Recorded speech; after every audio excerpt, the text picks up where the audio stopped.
operational. So when you go through the bedrooms upstairs, everything is lighted for you so that you'll see what that looks like. It's a very rare sight. It's a very rare thing.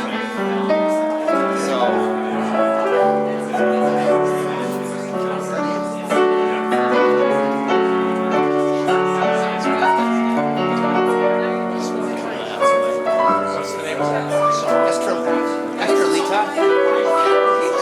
little star, Estrelita.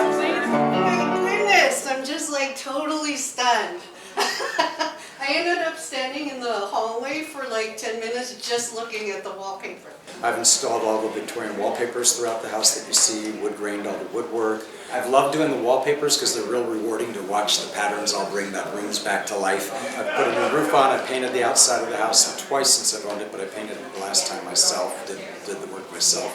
A lot of work's been done. It's a work in progress. 30 years, I'm still working on it. I totally adore the house tours. The opportunity to see the interior of these houses and to actually look at all the little details, it gives me so much excitement to think about the history and heritage of these homes.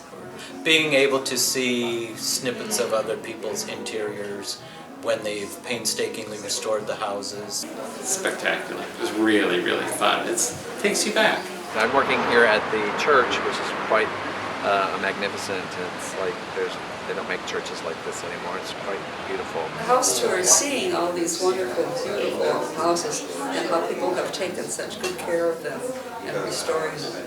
We were fortunate that just about everything original was here, but it needed a lot of restoration and care, and how you can keep the historic character and adapt it to whatever your needs are is one of the most important things.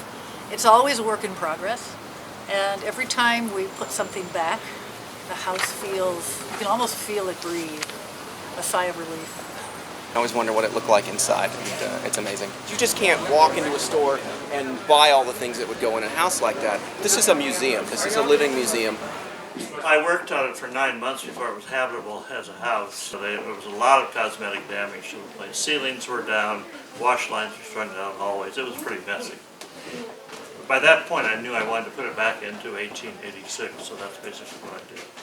I am the priest here at the Old Cathedral of the Holy Virgin, Russian Orthodox Church. The inflow of people reacting to seeing beauty in architecture has been a source of joy.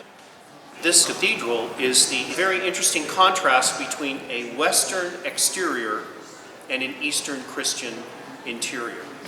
So I think that's one of the highlights that people see when they walk in the church. It's not something you see very often. I'm worried right now that there aren't going to be any houses like this in a short amount of time if people have their way. It seems like this is art, you know. I mean, nobody would recommend tearing down a museum and throwing all the pieces away. I mean, it's absurd to me.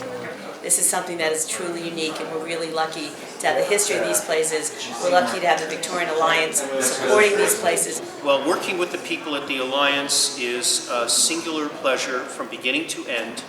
The fact that they go to all this effort to make it possible for people to see such things as these beautiful Victorian homes, to educate and support Victorian architecture.